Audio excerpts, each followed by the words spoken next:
안녕하세요. 사연 읽어주는 남예입니다. 오늘도 와주셔서 감사합니다.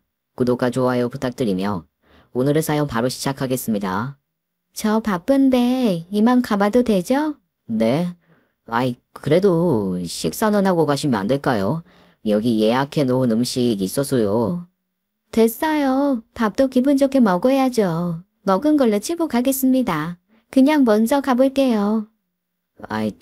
그러시다면 이날의 소개팅도 역시 실패로 돌아갔습니다. 매번 여자들을 소개받아 나간 자리에서 이런 식으로 취급받기 일쑤였어요. 제 친구들은 저보고 착하고 직업도 안정적이라면서 연봉은 꼭 있을 것이라는 말로 위로를 했지만 수도 없이 반복되는 이런 일 때문에 저는 제 자신에 대한 자존감이 매우 낮은 상태였습니다.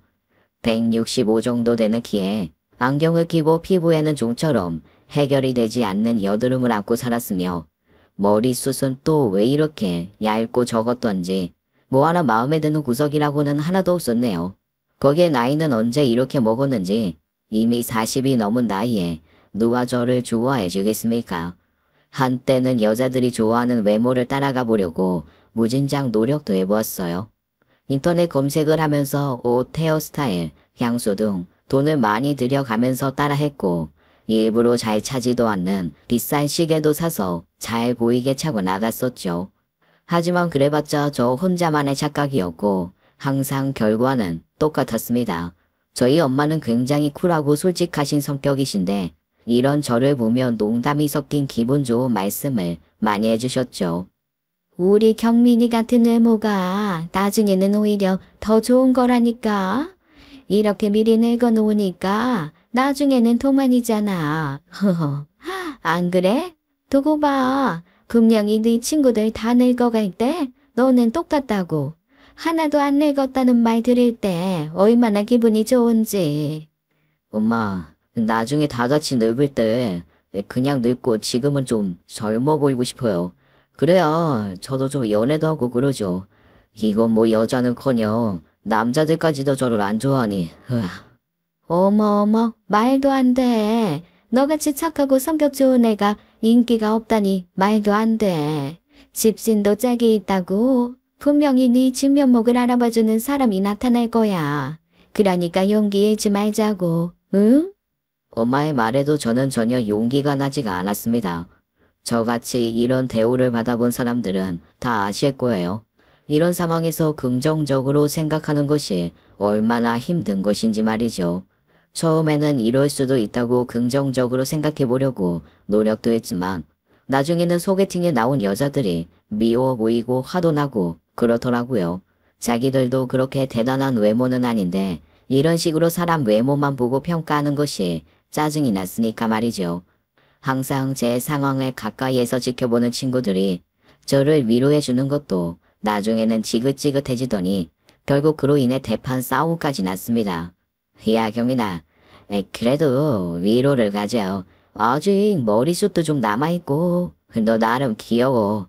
야, 위로 안 돼.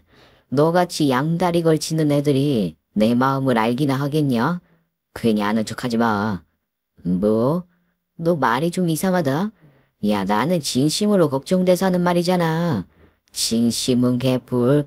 그냥 내가 웃기고 한심하지. 여자 한번 못 만나보고 청춘 다 보내고 있는 데가.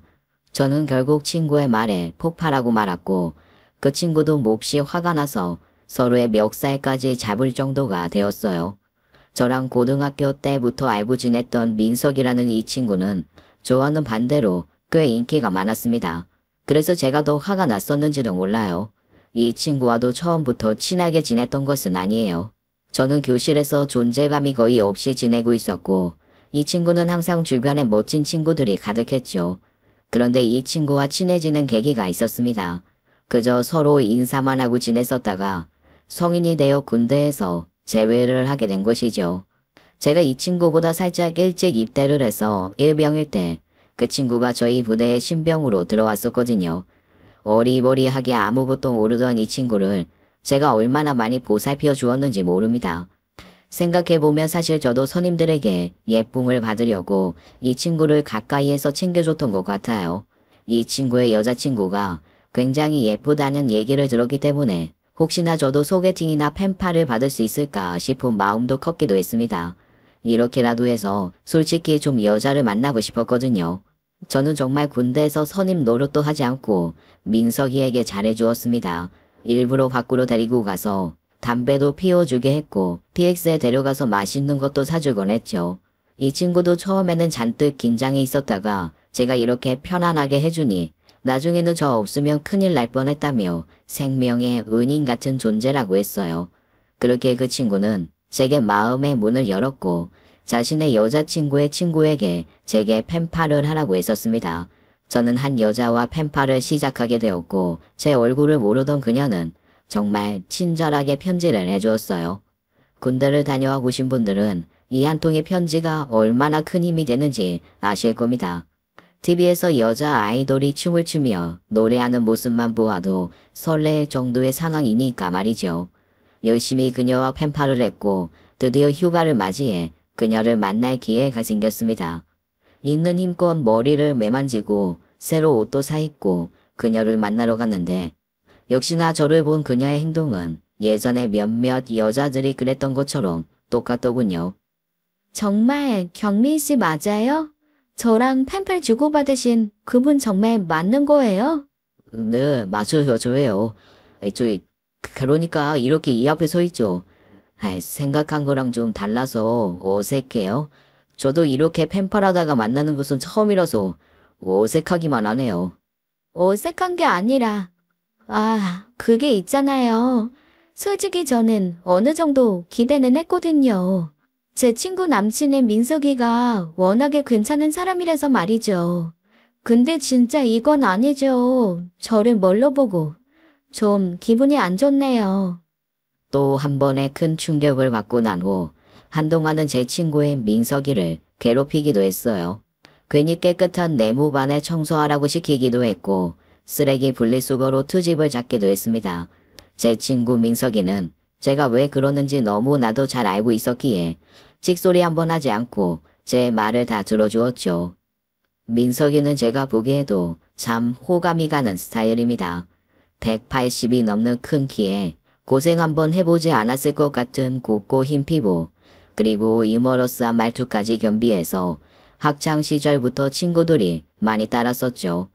고등학교 2학년 때 같은 반이었었는데 그때 학교 내에서 최대 킹카였던 그녀와 사귀었던 사람도 바로 민석이었습니다. 언강생심 제게는 못 올려다보던 나무였던 그녀 옆에 항상 민석이가 함께 했었고 그들은 전교에서 커플로 이미 소문이 다 나 있는 상태였어요.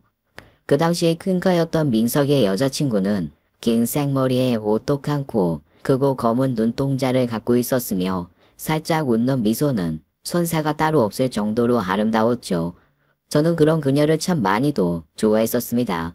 하도 혼자 소갈이를 하다 보니 어떤 날은 꿈에도 나올 정도였고 그녀와 눈이라도 한번 마주치게 되는 날에는 떨려서 잠을 못 잘 정도였어요. 그런 그녀 옆에 있던 민석이는 고등학교를 졸업한 후 다른 여자를 만나서 양다리를 걸치다가 들켜서 결국 그녀와 헤어졌고 또 새롭고 예쁜 여자를 만나 열심히 연애를 하다가 입대를 했죠. 어쩌면 같은 나이에 같은 학교를 나온 친구인데 이렇게나 다른 인생을 살아갈 수 있을까 싶었습니다.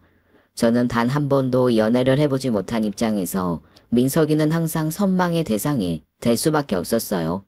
하지만 이런 제게도 한 여자가 다가온 적이 있었습니다. 그녀는 고등학교 동창생이었고 동창 모임에서 우연히 다시 만나게 되어 연락을 주고 받았거든요. 그녀 역시 저처럼 반에서 존재감이 거의 없었고 혼자서 만화 그리기에 몰두하는 그런 친구였었죠. 나갈까 말까 100번은 고민하고 나간 고등학교 동창회 자리에서 저는 그 당시에 제가 좋아했던 그녀를 쳐다보느라 이 친구는 보이지도 않았었는데 저를 보고 먼저 말을 걸었습니다. 저기 경민아, 반가워. 날 기억나? 그럼 기억나지. 이 소진이 맞지? 소민이야. 괜찮아 뭐. 내 이름 기억하는 애들 흔치 않은데 뭘. 우리 이렇게 만난 것도 인연인데 서로 연락처나 주고받으면 어때? 너 요즘 거기 회사 다닌다고 들었는데 우리 회사랑 가깝더라고. 그래, 소민아. 내가 이번에는 이름 꼭 기억할게. 회사도 가까우니까 가끔 심심할 때 만나서 밥도 먹고 그러자. 소민이라는 그 여자 동창과 연락처를 주고받았고 그 이후로 소민이는 제게 주기적으로 연락을 해왔습니다. 밥은 먹었느냐, 새로 나온 영화는 봤느냐는 등 시시콜콜한 이야기들을 했었는데 처음에는 저도 그저 재미삼아 연락을 다 받아주었었어요. 그러면서 자연스럽게 몇 번 만나서 밥도 먹게 되었고 영화도 보게 되었는데 얼마 지나지 않아 그 친구가 제게 고백을 하지 뭡니까? 나 사실 고등학교 때부터 너 지켜봤었어. 네가 민정이만 바라보던 그때부터. 뭐? 아이, 고등학교 때? 아이, 난 상상도 못했던 일인데. 아이, 그럼 그때 왜 얘기 안 했어?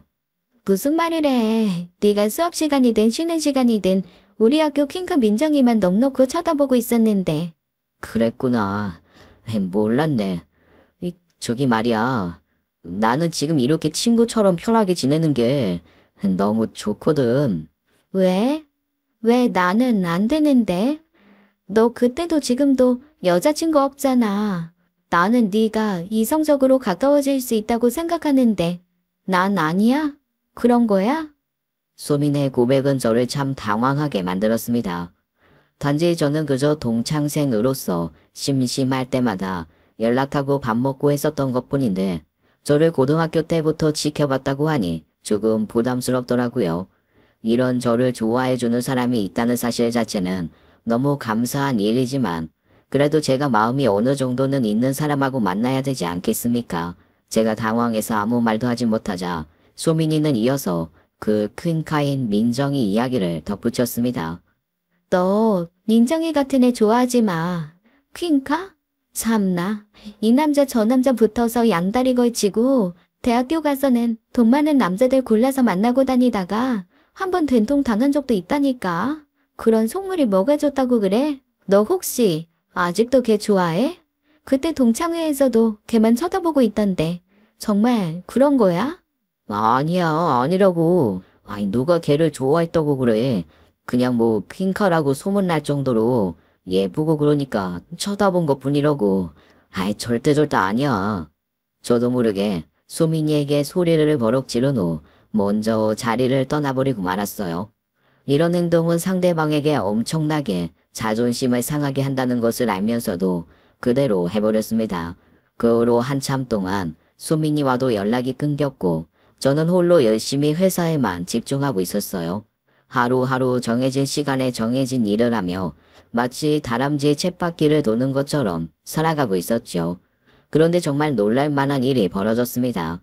모르는 번호로 전화가 한 통 걸려와서 받아보니 전혀 생각지도 못한 사람이 제게 전화를 걸어왔더라고요. 전화의 주인공은 바로 고등학교 때 퀸카로 소문이 난 민정이었습니다. 솔직히 말해서 단 한 번도 그녀와 두 마디 이상의 대화를 나누어 본 적이 없었기에 엄청나게 당황해서 말까지 더듬었던 기억이 나네요. 그래요. 아, 민정이. 응, 나야 민정이. 너랑 고등학교 동창. 기억나는 거 맞지? 왜 아무 말도 안 해? 전화 끊을까? 아니야, 그런 거. 아니야, 절대 아니야. 그냥 너무 놀라서 그래. 아하하, 귀엽고 수줍은 건 여전하구나. 너 고등학교 때도 굉장히 귀여웠어. 진짜야. 나를 힐끔힐끔 쳐다보다가 나랑 눈 마주치면 얼굴이 빨개져서 고개 숙이고 그랬던 거 다 기억난다고. 나 다 보고 있었어. 생각지도 못한 민정이의 전화에 저는 너무나도 당황했지만 그래도 기분은 좋았습니다. 제대로 눈도 못 마주치던 킹카 민정이가 제게 전화까지 하다니 이게 웬 떡인가 싶었죠. 민정이는 그날 이후 여러 번 제게 문자와 전화를 했고 얼마 후에는 따로 단둘이 만나고 싶다는 말까지도 했어요. 그 말을 듣는데 얼마나 심장이 쿵쾅거리던지 한참 동안이나 심장이 멈추지 않았습니다. 민정이는 저보고 다른 친구들에게는 비밀로 해달라고 했고 분위기 좋은 레스토랑으로 저를 불러냈어요.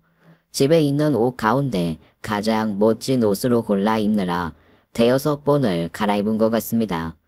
이날을 위해 여자들이 좋아한다는 향수까지 사서 뿌리고 민정이를 만나러 나갔죠.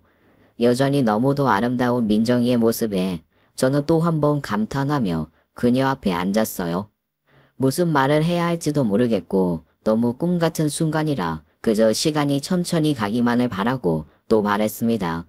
민정이는 이런저런 지난 이야기들을 하면서 고등학교 때부터 저를 유심히 지켜봤다는 말을 하더군요. 물론 마음에도 없는 말인 줄은 알고 있었지만 그래도 이때만큼은 그냥 그 기분을 마음껏 즐기자고 마음먹었죠. 그리고 잠시 후 민정이는 제게 어렵게 말을 꺼냈습니다. 저기 경민아, 너 좋은 회사 다닌다고 들었는데 연봉도 막 높고 그렇다면서? 정말이야? 아니야. 얼마 안 해. 그냥 우리과 나온 애들이 좀 기술이 있다 보니까 부끄럽다야. 사실은 있잖아. 내가 좀 사정이 그래서 너한테 어려운 부탁 하나 하고 싶은데. 부탁? 네가 나한테 무슨 부탁을 할 게 있다고? 저기, 나 상황이 좀 나아질 때까지만 쓰고 줄 테니까 돈 있으면 좀 빌려주라. 한 5천만 원이면 될 것 같은데. 어떻게 좀 안 될까? 경민아, 나 믿지? 5천만 원이나? 나한테 갑자기 그렇게 큰 돈이 어디 있다고? 민정이는 제게 돈을 빌려달라는 말을 하더군요.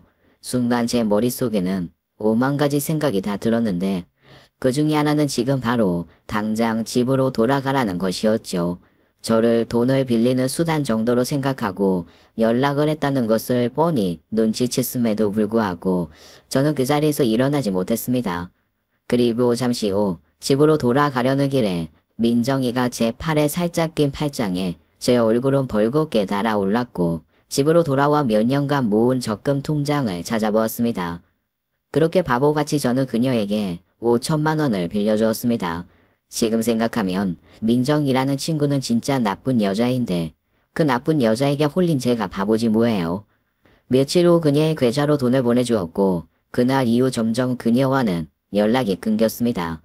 그녀와 연락이 끊기니 지난 날들이 떠올랐어요. 고등학교 시절 모두에게 인기가 많던 퀸카 그녀가 제게 노트를 빌려간 적이 있었습니다. 시험 기간을 얼마 앞두고 자신의 남자친구인 민석이를 통해서 제 필기 노트를 빌려갔고 결국 그 노트는 제게 다시 돌아오지 않았죠. 결국 저는 그 과목 시험 공부를 제대로 하지 못해 성적을 나쁘게 받게 되었고 그래 놓고 미안하다는 말 한마디 하지 않는 그녀를 원망한 적이 있었습니다. 그때 그 노트가 지금은 돈이 되어 똑같이 부메랑처럼 돌아왔는데도 바보처럼 저는 똑같이 또 단하고 말았네요. 바보같이 제 자신을 원망해 보아도 소용이 없었고 이미 그녀는 제 연락을 받지 않는 상태가 되어버렸습니다. 너무도 기가 막히고 화도 나고 해서 제 친한 친구와 술을 한잔하며 그 사실을 털어놓았어요. 나 진짜 세상 최고 바보 멍청이가 맞나봐. 어떻게 이렇게도 돈을 뜯기냐. 왜? 무슨 일인데 그래? 너같이 착한 애를 누가 그렇게 한 건데? 말해봐 얼른. 너 민정이 알지? 우리 고등학교 때 그 민정이 말이야. 걔가 갑자기 나한테 연락이 와서 몰래 만나자고 하더니 5천만 원을 빌려달랜다. 5천만 원을. 참나. 나 같은 놈 더 이상 살아서 뭐하냐? 뭐? 너 진짜 바보냐? 걔 소문 몰라? 이놈 저놈 만나고 다니다가 얼마 전에 유부남 마누라한테 걸려서 소송 당했다잖아. 네가 그 위자료 대준 거야 이놈아. 그런 일이 있으면 나한테 미리 물어봤어야지 바보 같은 놈. 그래 내가 못나서 그렇지. 나 같은 놈한테 그런 퀸카가 왜 연락이 왔겠어. 왜 몰래 만나자고 했겠어. 알면서도 이러네. 야 나 진짜 바보 맞지? 저는 절망했습니다. 열심히 직장 생활을 하며 새 차도 뽑지 않고 중고차를 타고 다니며 열심히 모은 돈을 그녀에게 홀랑 빼앗겼다고 생각하니 울분이 터지더군요. 하지만 이미 그녀는 종적을 감춘 후였고 저의 답답함은 어디에서도 풀 수가 없었습니다. 친구 녀석은 경찰에라도 신고하라고 했지만 저는 그렇게까지 하고 싶지는 않았어요. 그냥 쓰디쓴 인생 공부했다고 생각하는 편이 제 마음도 편해질 것 같았죠. 그때부터 저는 더욱 열심히 살았습니다. 가슴 아픈 기억은 있고 새 출발하자고 다짐했고 일부러 애써 밝은 척하며 밖으로 나다니기 시작했던 것 같아요. 그녀에게 5천만 원을 뜯긴 게 제 나이 30쯤 되었을 때였고 그때 친구 녀석의 소개로 배드민턴이라는 운동도 시작하게 되었어요.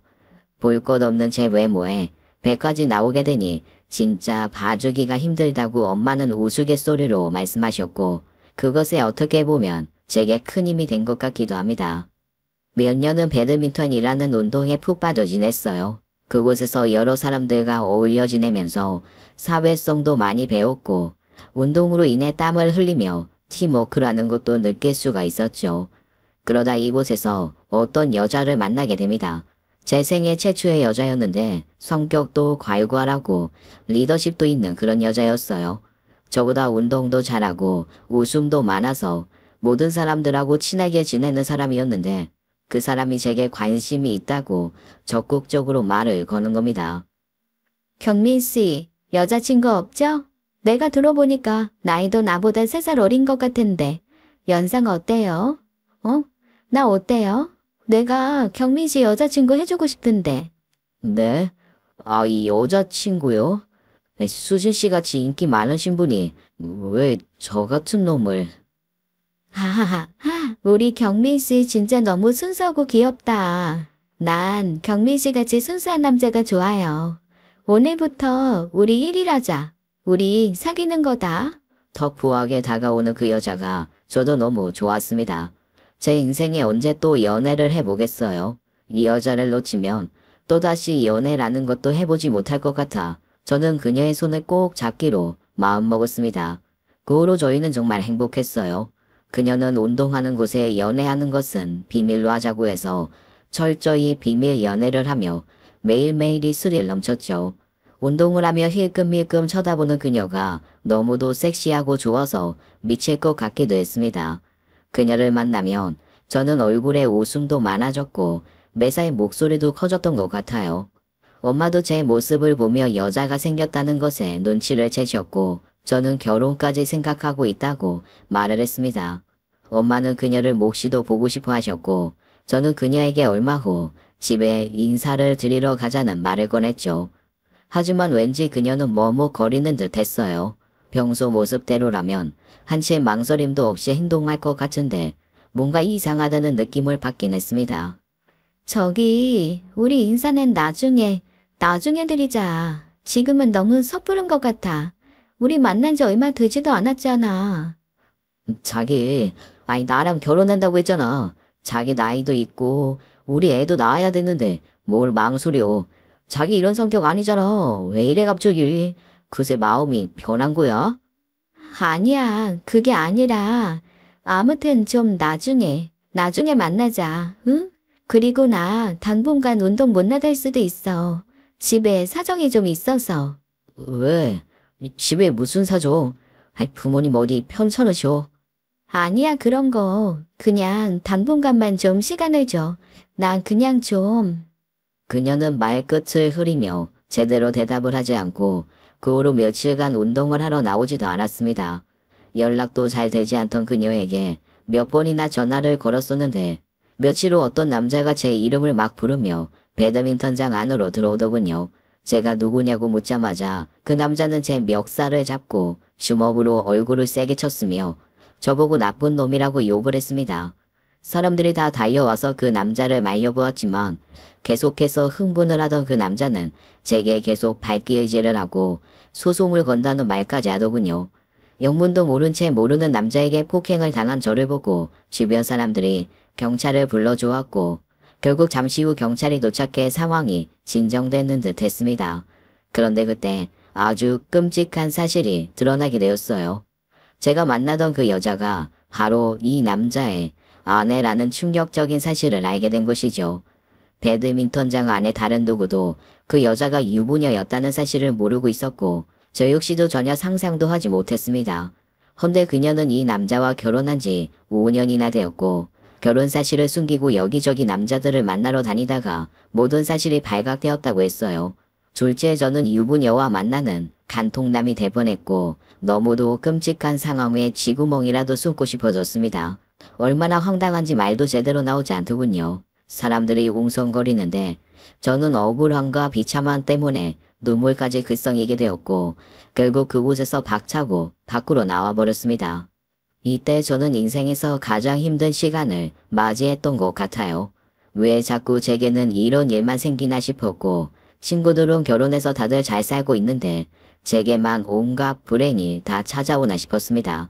그저 평범하게 여자를 만나 사랑하고 결혼하고 아이를 낳아 살고 싶었는데 이 꿈을 꾸는 것조차 제게는 욕심이었나 여겨질 정도였으니까요. 부모님에게는 어떻게 말하나 싶고 친구들은 또 어떻게 생각할까 고민해보니 머리가 터질 것 같았습니다. 특히 민석이라는 그 친구는 여전히 여러 여자들을 양다리까지 걸쳐가며 만나고 있는데 왠지 저 혼자 바보 머저리 같다는 생각이 들어 한동안 친구들을 회피한 적도 있었죠. 그렇게 제 나이 30대는 다 지나가게 되었고 친구들 중 하나둘씩 다 결혼을 해서 가정을 꾸려가기 시작하더군요. 민석이라는 바람기 많은 친구도 한 여자를 만나 결혼을 해서 아이를 낳았고 저와 가장 친하게 지내는 사람 중 한 명이 되어 있었습니다. 민석이는 고등학교 때부터 알았으며 군대 이후에 친해진 녀석인데 공부도 잘 못하고 직업도 별로였지만 늘 인기가 많아서 저한테는 선망의 대상이 되던 녀석이죠. 더군다나 제가 돈을 뜯겼던 그 고딩 때 퀸카 남친이기도 했습니다. 저는 나이가 점점 먹어가면서 연애도 못하고 지내다 보니 머리숱은 현저하게 줄어들었고 배도 볼록하게 나왔으며 매사에 활력이 없고 웃음도 없어졌어요. 지나가던 아저씨들이 왜 이렇게 활기가 없는 표정을 하고 다니는지 이해가 되는 나이가 된 것 같습니다. 특히나 제 직업이 하루 종일 컴퓨터 앞에 앉아서 하는 작업이라서 운동량이 거의 없었으며 매일 안 좋은 전자파만 어마어마하게 흡수하고 있었습니다. 그러던 어느 날 친구 민석이가 제게 특별한 말을 해주었습니다. 경민아, 민정이 있잖아. 네 돈 뜯어먹으네. 나 오늘 걔 봤어. 연락처도 땄고 너한테 알려줘야 될 것 같아서. 야, 떼인 돈은 받아야 될 거 아니야. 그때 걔 신고도 안 했었지? 민정이? 이 신고는 무슨 다 지난 일이야. 10년도 더 된 일인데 뭐 됐어. 연락처는 알아서 왜. 나 그냥 그 돈 인생 공부한 셈 친다고 했잖아. 야, 말도 안 돼. 장난하냐? 내가 문자로 보낼 테니까 돈 달라고 해봐. 양심 있으면 너한테 이러면 안 되지. 친구 민석이는 제게 그녀의 연락처를 보냈지만 저는 연락하지 않았습니다. 이제 와서 그런 걸로 신경 쓰고 뭐하고 싶지도 않더라고요. 그런데 얼마 후 그녀에게서 먼저 연락이 왔습니다. 민석이를 통해 제 연락처를 물었고 진심으로 사과를 하고 싶다고 하더군요. 처음에는 황당하고 그래서 전화를 끊어버렸는데 며칠 동안 계속해서 문자와 전화를 하는 그녀를 더 이상은 모르는 척 할 수가 없었습니다. 결국 제 사무실 앞에서 기다리고 있던 그녀를 만나게 되었어요. 그녀도 이제 40대 중반을 향해 가는 나이라 조금 늙긴 했지만 그래도 여전히 너무 아름다운 모습이었습니다. 워낙에 큰 키에 또렷한 이목구비 때문에 고등학교 때도 옆 학교 남학생들에게까지 인기가 많았었는데 그 모습은 여전하더군요. 저를 보자마자 어색하게 웃음을 짓는데 저도 그 웃음을 보자 기분이 조금은 풀린 것 같았습니다. 경민아, 고마워. 나와줘서. 너한테 사과할 기회라도 줘서 정말 고맙다. 고맙긴.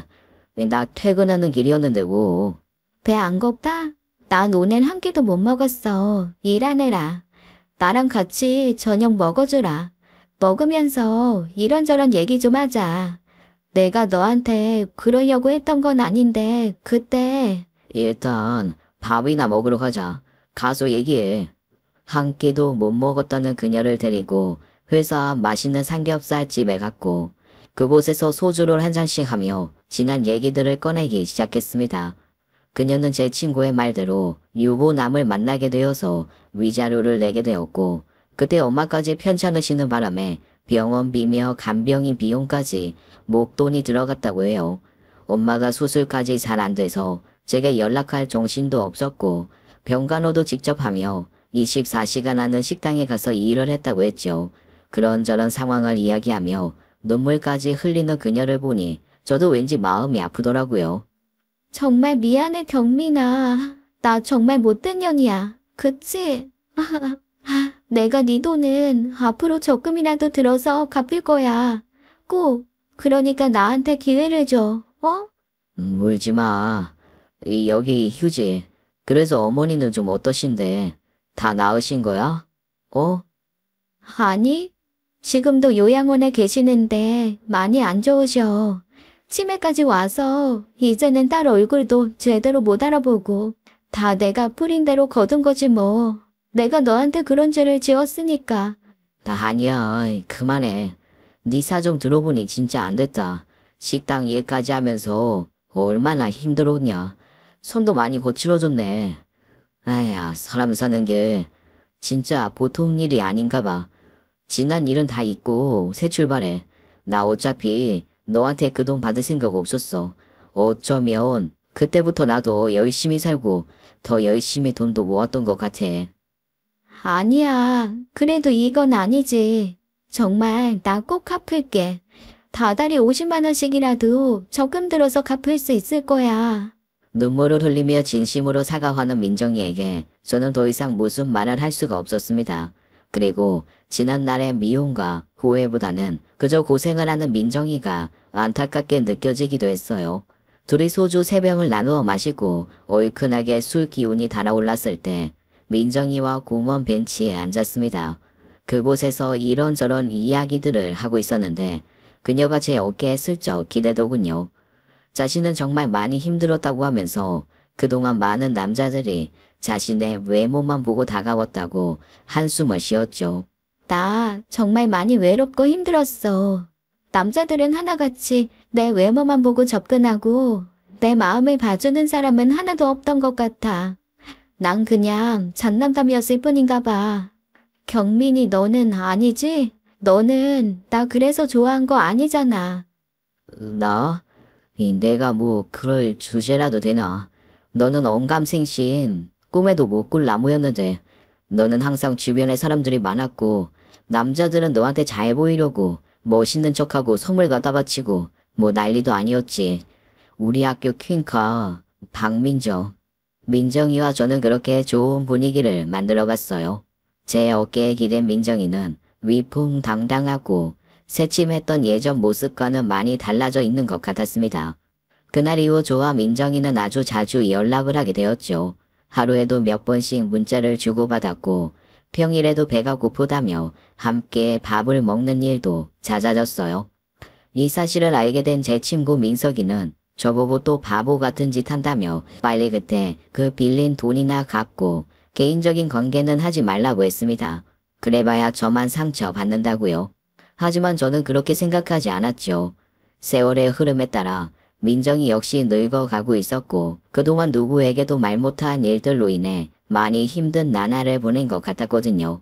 이제는 더 이상 제게 나쁜 짓을 할 것도 없고 그냥 편하게 친구 사이로 관계를 지속하고 싶었습니다.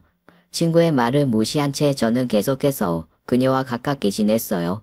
몇 달을 아주 친한 친구 사이처럼 밥도 먹고 영화도 보았고 때로는 술도 한 잔 걸쳤죠. 나이 40이 넘고 보니 이런 소소한 행복을 누리는 것이 얼마나 소중한지 알기에 아주 많이 행복하고 즐거웠습니다. 그러던 어느 날 저는 민정이와 아주 가까운 사이로 발전하게 되었어요. 저는 아주 오래전부터 그녀를 좋아했었는데 이제는 민정이도 제게 기대고 싶다며 먼저 손을 내밀었죠. 그날도 술 한 잔 걸치고 집으로 돌아가려는 길에 민정이는 함께 있고 싶다고 말을 했습니다. 저는 그런 그녀와 함께 모텔로 향했고 그날부터 저희는 연인 관계로 발전하게 되었어요. 친구들은 이런 제게 바보라고 했어요. 아이고 이 바보 천지같은 놈아. 이건 돈 주고도 못 고치네 아주. 불치병이야 불치병. 그렇게 단하고 또 그러냐? 너 걔가 너한테 사기친 거 기억이나 나냐? 아무리 네가 급해도 이건 아니지. 내가 친구로서 진짜 너한테 부탁한다. 왜 그렇게 나쁘게만 생각해? 민정이 그런 애 아니라니까. 그때도 니네가 모르는 상황이 있었어. 엄마도 편찮으시고 수술도 잘 안 되고 소송도 그렇고 일부러 그런 게 아니라. 뭐? 야 갔다고 치기는 걔 돈 많은 남자들만 골라서 만나면서 가방이니 신발이니 얼마나 많이 뽑아먹었는 줄 알아? 민석이도 걔한테 완전 당한 거잖아. 사람 절대 변하지 않는 거야. 그러지들 말아라. 나 민정이 많이 좋아하고 민정이도 그래. 내 나이가 이제 그런 거 따질 나이도 아니고. 친구들이 뭐라고 하던지 말던지 신경 쓰지 않기로 하고 그녀와의 만남에만 집중하기로 마음먹었습니다. 그녀와의 연애는 정말 즐겁고 행복했어요. 저보다 3cm나 더 큰 키 때문에 함께 지나가면 사람들이 다들 쳐다보긴 했지만 그저 그런 시선조차 제게는 너무 큰 기쁨이었습니다. 더군다나 그녀의 외모는 그 나이대에 비해 역대급으로 예쁘다고 생각했기 때문에 제 자부심은 하늘을 찌를 듯이 높이 쳐 올라갔죠. 특히 과거 일은 아무것도 모르는 회사 사람들에게는 그녀의 사진을 보여주며 자랑을 하기 바빴습니다. 회사 사람들은 저 같은 사람이 이런 여자를 사귄다는 것이 말도 안 된다며 제게 거짓말이라고 했고 저는 보란듯이 그녀에게 회사 사람들을 소개시켜 주었어요. 그녀의 실물을 영접한 회사 사람들은 다들 깜짝 놀라 말문이 막힐 정도였고 그런 모습을 바라보는 저는 행복의 웃음을 감출 수가 없었습니다. 사람들의 부러움을 한 몸에 맞으며 저는 하루하루를 즐기며 살았던 것 같아요. 제 인생 살면서 이렇게 즐겁고 행복했던 순간은 처음일 정도였답니다. 그리고 얼마 후 그녀는 제게 적극적으로 결혼 얘기를 하기 시작했어요. 우리 결혼 언제 해? 자기 나랑 결혼해 줄 거야? 결혼? 민정아, 네가 그런 말을 하다니 나 정말 상상도 못했다. 너무 고맙고 감사해. 내가 세상 최고로 행복하게 해줄게. 아니야, 나도 감사하지. 너같이 순수하고 착한 사람이 또 어디 있다고. 그동안 내가 진짜 사람을 못 알아본 것 같아. 나도 미안하고 너무 감사하고 그리고 사랑해. 그래서 말인데 우리 엄마 요양원비 자기가 당분간 좀 내줄 수 있을까? 이번에 좀 좋은 시설로 옮기고 싶은데 내가 알바하는 곳에서 그만두게 생겼거든. 에이, 그럼 걱정하지 마. 자기 어머니면 이제 내 어머니이기도 한데 그까진 요양비 못 내드려. 그런 거 있으면 편하게 얘기해. 그리고 이제 일하지 말고 결혼 준비해야지. 우리 아이도 낳고 그래야 되는데 자기 나이도 있으니까 몸 관리만 해. 진짜? 그래도 돼? 자기가 그럼 용돈 줄 거야? 우리 그럼 얼른 날 잡고 결혼하자. 그녀에게 푹 빠져버린 저는 결혼을 서둘렀고 이때부터 그녀의 생활비와 그녀 어머니의 요양원비까지 부담해주게 되었습니다. 그녀의 씀씀이는 적지 않아서 부담이 되기도 했지만 어차피 결혼을 하면 제 돈으로 생활을 하게 될 것이니 크게 신경 쓰지는 않기로 했어요. 그리고 드디어 그녀를 부모님께 소개시켜드리게 되었습니다. 저희 엄마는 누구보다 쿨하시고 솔직한 성격을 갖고 계셨는데 민정이를 보고 난 후 제게 걱정스러운 말씀을 하셨어요. 아들아, 엄마 눈에는 왜 그녀의 진심이라는 게 느껴지지 않는 걸까? 결혼하려고 온 사람 같지가 않고. 왜 그렇게 생각을 하셨대요? 워낙에 그녀 얼굴이 예뻐서 그런 거 아닐까요? 저랑 차이가 많이 나서 엄마가 괜히 그렇게 생각하실 수도 있어요. 외모부터가 너무 차이가 나니까. 어머나 아들, 그게 무슨 말이야. 사람 얼굴 보고 사는 것도 아니고 능력으로 보나 학벌로 보나 네가 뭐가 어떻다고. 알바 전전하면서 제대로 일도 안 하고 있는 걔보다 훨씬 낫구만. 그리고 그 옷이랑 가방이랑 하고 온 꼬라지가 영 마음에 안 들어. 네가 번 돈 아주 다 말아먹었어. 아이고, 우리 엄마 또 걱정이 너무 앞서신다. 괜한 걱정하지 마요. 아셨죠? 민정이 저랑 고등학교 동창이고 제 친구들도 다 민정이 알아요. 그런 애 아니에요. 진짜라니까요. 다른 사람 눈은 속여도 내 눈은 못 속여. 널 진심으로 사랑하는 것 같지가 않아서 그래. 엄마 눈이 얼마나 매서운지 몰라? 여자 하나 잘못 들어왔다가는. 아유, 엄마 그만요. 저 행복하게 잘 살 거니까 걱정 말고 그만. 민정이 좋은 여자고 착한 여자고 이제 철도 들었고 떡 두꺼비 같은 손주 빨리 안겨드릴 테니까 걱정 마세요. 저는 그렇게 걱정하시는 엄마의 생각을 막아버리고 결혼을 추진했습니다. 경제 상황이 어렵다는 그녀는 혼수며 예단이며 부담스럽다는 말을 전했고 그녀에게 푹 빠진 저는 부모님 몰래 2천만 원쯤 되는 돈을 그녀에게 건네주었죠. 이 돈으로 혼수랑 예단, 가전도 좀 사자. 우리 집에는 절대로 비밀로 하고 아껴서 필요한 것만 사면 될 거야. 정말? 나 정말 이거 받아도 되는 거야? 너무 고맙다. 정말 너무 고마워. 경민이 너는 진짜 천사야, 천사. 안 그래도 안 좋은 이미지인데 돈까지 없다고 구박받을까봐 제가 몰래 그녀에게 돈을 건네주었고 그 돈으로 조금씩 아껴가며 결혼에 필요한 것들을 하나씩 샀습니다. 저희 엄마는 정말 내키지는 않았지만 워낙에 제가 나이도 많고 더 이상 손자리도 들어오지 않는다는 것을 잘 아시기에 어쩔 수 없이 결혼을 허락해 주시는 것 같았죠.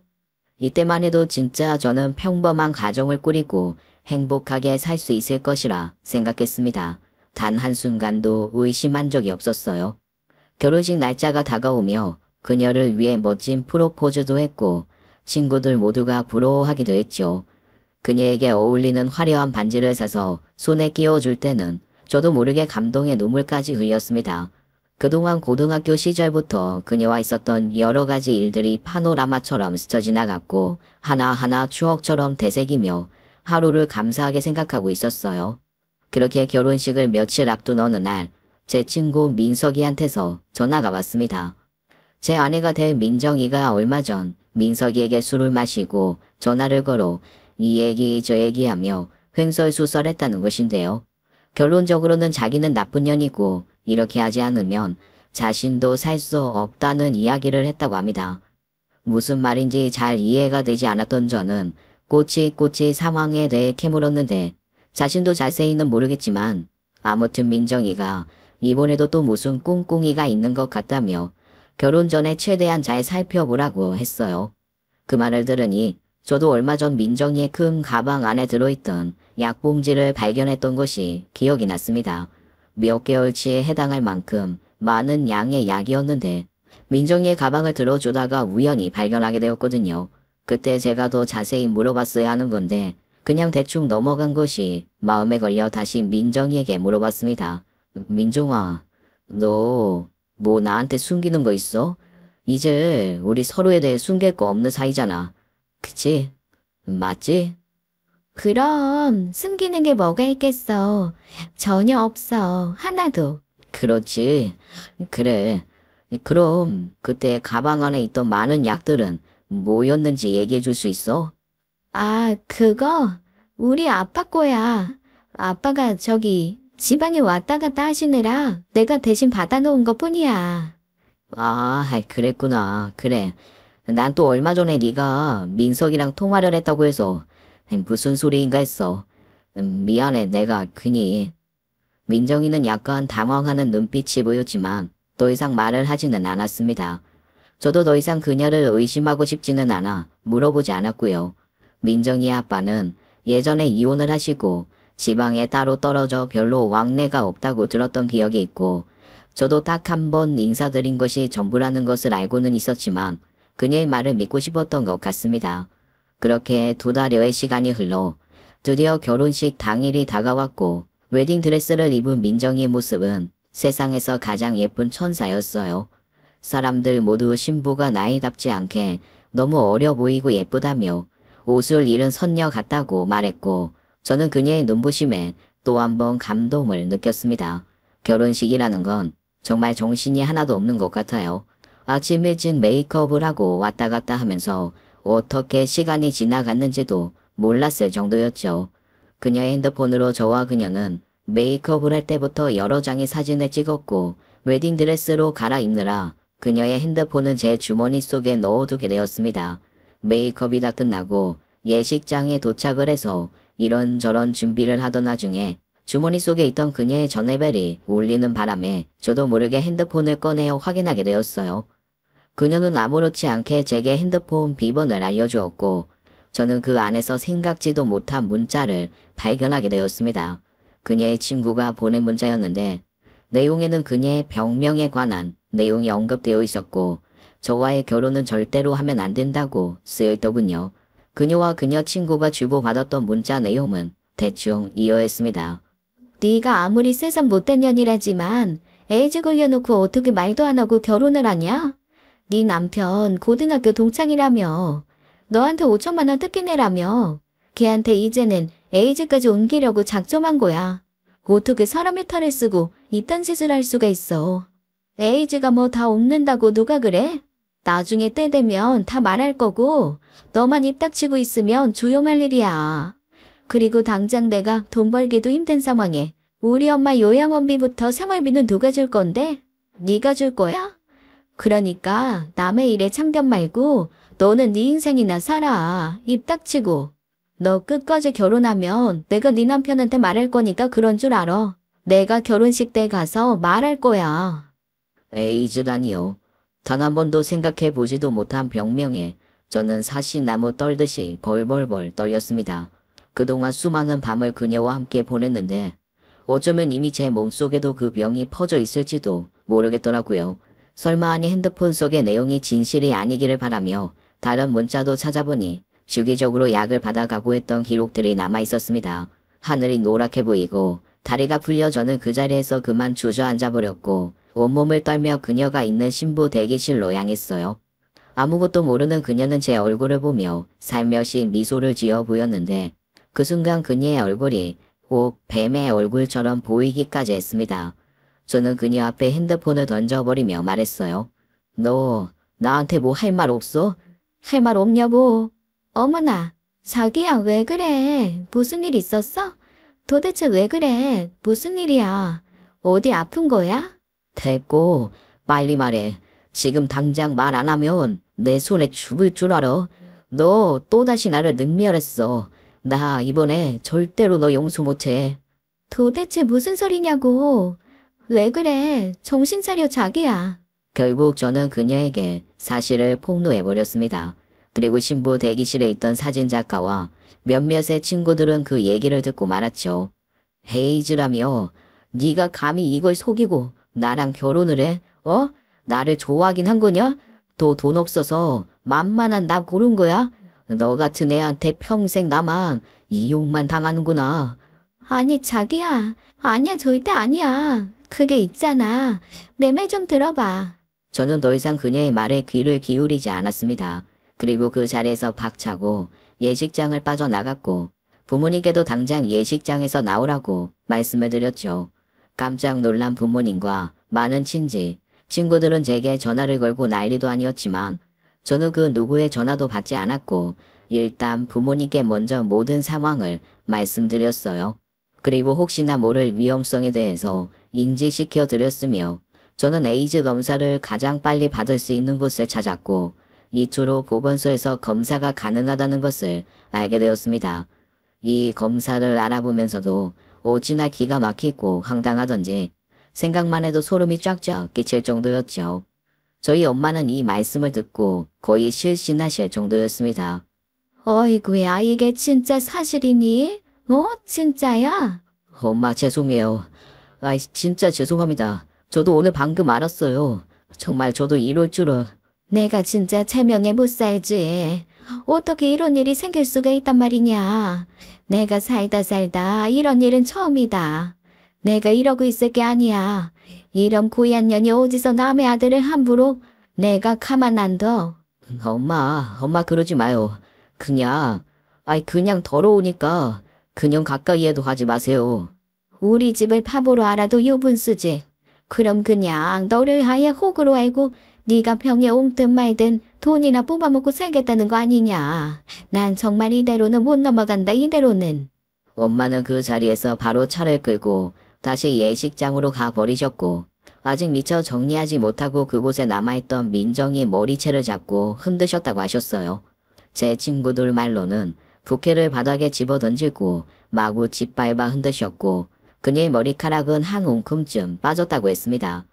민정이의 친척들이 와서 저희 엄마를 말리고 소리를 질렀지만 에이즈에 걸렸다고 이야기하는 것을 듣자 모든 사람들이 그녀에게서 멀찍이 떨어져 있었다고 해요. 그리고 잠시 후 그녀에게서 문자가 왔습니다. 저희 가족을 명예훼손죄로 신고를 한다고 하더군요. 이런 병명을 사람들이 많은 곳에서 알린 죄가 있으니 죄값을 받으라고 하면서 저와 저희 엄마까지 모두 고소를 한다고 쌍욕을 퍼부었죠. 그 모습을 보니 민정이가 저를 대했던 것들이 정말 한치의 진심도 없다는 것을 다시 한번 깨닫게 되었습니다. 민정아, 너 나한테 미안하다는 말은 아직도 안 했어. 나한테 안 미안해? 나 속이고 이렇게 결혼해서 평생 네 엄마 요양원 빌어 생활비 받아가려고 한 거야? 왜 그게 또 나야? 왜 또 나냐고? 내가 그렇게 바보 천치 모질이로 보였냐? 고등학교 때부터 그냥 나는 항상 이렇게 너한테 당해야만 하는 거야? 야, 내가 그럼 너 같은 놈한테 미쳤다고 결혼하냐? 네가 뭐가 볼 게 있다고. 달랑 회사 하나가 좀 안정적인 것 빼고 뭐가 있냐? 아, 진짜 너랑 같은 집에서 사는 건 생각만 해도 역겨웠는데 차라리 잘 됐다, 잘 됐어. 뭐라고? 역겨워? 그래, 역겨운 나 같은 놈 말고 잘생기고 멋진 놈 어디서 또 구해봐. 그럴 주제나 되는지 모르겠지만. 그리고 너 나한테 만약에 네 병 옮겨놨으면 나도 너 가만 안 놔둔다. 내가 우스워 보였지? 순수하고 착하다고? 네가 나를 얼마나 악하게 만들어놨는지 보여줄게. 너 딱 기다려. 저는 그렇게 제 마음속에 영원한 퀸카 민정의 본 모습을 정확히 알게 되었고 또다시 뜨거운 눈물을 흘려야 했습니다. 이전에는 저 혼자만 아파하면 됐었지만 이제는 부모님께도 너무 죄송해서 고개를 들 수조차 없더라고요. 저를 낳아주신 부모님은 이 상황이 얼마나 힘드실지 생각만 해도 머리가 아팠습니다. 며칠 후 저는 에이즈 검사에서 다행히도 음성 판정을 받게 되었어요. 관계를 했지만 운이 좋게도 전염이 되지 않았습니다. 하지만 8주, 12주 간격으로 한 번씩 더 검사를 해보기로 했어요. 그래야 저도 마음 편하게 부모님 곁에 가까이 다가갈 수 있을 것 같았지요. 그리고 얼마 후 모르는 전화번호로 전화가 왔고 그 주인공은 민정의 친구이더군요. 그 친구는 유일하게 민정의 병명을 알고 있던 사람이었는데 제게 미리 말을 못해줘서 미안하다는 말을 남겼습니다. 죄송해요. 제가 말씀드렸어야 했는데. 저도 민정이가 이렇게까지 나올 줄은 꿈에도 몰랐어요. 처음에는 때가 되면 말을 한다고 해서 그저 그렇겠거니 생각하고 기다리고 또 기다렸는데. 그러게요. 왜 말을 안 했을까요? 제가 바보 같은 놈이죠 뭐. 그러니까 그렇게 우습게 알고. 사람은 안 변하는가 봐요.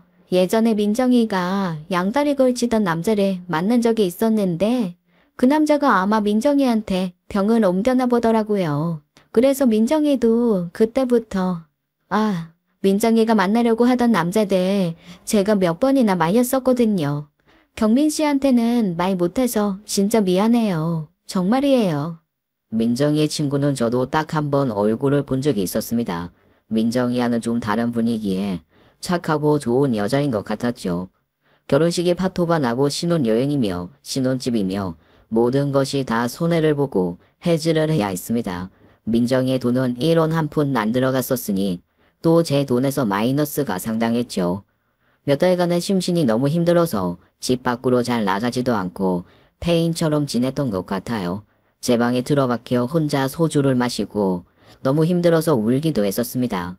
하지만 그럴수록 제 자신만 비참해졌고 기분만 다운되더라고요. 엄마와 제 친구인 민석이가 저를 밖으로 이끌어내 주려고 노력을 많이 했고 정신과의 상담도 다니면서 상황은 많이 좋아졌습니다. 한 번은 다 잊을 수 없어도 시간이 지나면서 차츰 더 좋아질 것이라 굳게 믿고 저도 많은 노력을 했었던 것 같아요. 그런 일이 있고 나서 1년쯤 지난 후 저는 한 여자를 만나게 되었습니다. 조금은 통통하고 키도 작지만 제 눈에는 한 마리의 아기 꽃돼지처럼 너무 귀엽고 사랑스러운 그녀예요. 나이도 저보다 5살이나 어리고 유치원 선생님으로 일을 하고 있죠. 그녀와 저는 진심으로 사랑을 나누었고 지금 그녀의 뱃속에는 아이가 생겼습니다. 다음 주가 바로 그녀와 저의 결혼식이고요. 정말 황당한 건 제 결혼 소식을 듣게 된 에이즈에 걸린 민정이가 제게 다시 연락이 와서 구걸하듯 잘못을 뉘우치더니 자기를 다시 한번 받아달라는 말을 했다는 겁니다. 진짜 너무 기가 막혀서 말이 안 나올 정도이더군요. 그녀는 아직도 고등학교 때 퀸카이던 자신의 모습을 상상하며 자신감이 넘쳐 흐르는 모습이었습니다. 저는 감히 언감생심 꿈도 못 꾸던 그때 그 퀸카 말이죠. 그 말을 듣는데 얼마나 웃기던지 헛웃음까지 나왔어요. 그리고 딱 정확하게 얘기를 해주었죠. 너 이제 아무것도 아니야. 에이즈가 아니라도 그냥 늙어 빠져서 돈이랑 남자나 밝히는 꽃뱀같은 년이라고. 네 현실을 직시하고 네 병이나 관리 잘하면서 살아라. 더 이상 쓸데없는 소리 짓거리면 네가 한 말 우리 동생들한테 다 얘기할 거니까 어디서 30년 전 얘기를 들먹여. 핑카 같은 소리하고 자빠졌네. 끊어라 끊어 이 불쌍한 년. 사람은 정말 변하지 않는다는 말이 맞는 것 같아요. 여전히도 너무나 뻔뻔하고 양심도 없는 그녀의 모습은 고등학교 때나 지금이나 변함이 없었으니까 말이죠. 이제 이런 지긋지긋했던 일들은 다 기억 저편에 넘겨버리고 새로운 인생을 살기로 마음먹었습니다. 제게는 누구보다 소중한 가족이 생겼으니까요. 이상으로 제 사연을 마치겠습니다. 끝까지 들어주셔서 감사해요. 지금까지 사연 읽어주는 남녀였습니다. 끝까지 함께 해주신 여러분 감사드리며 저희는 다음 사연으로 돌아올게요. 감사합니다.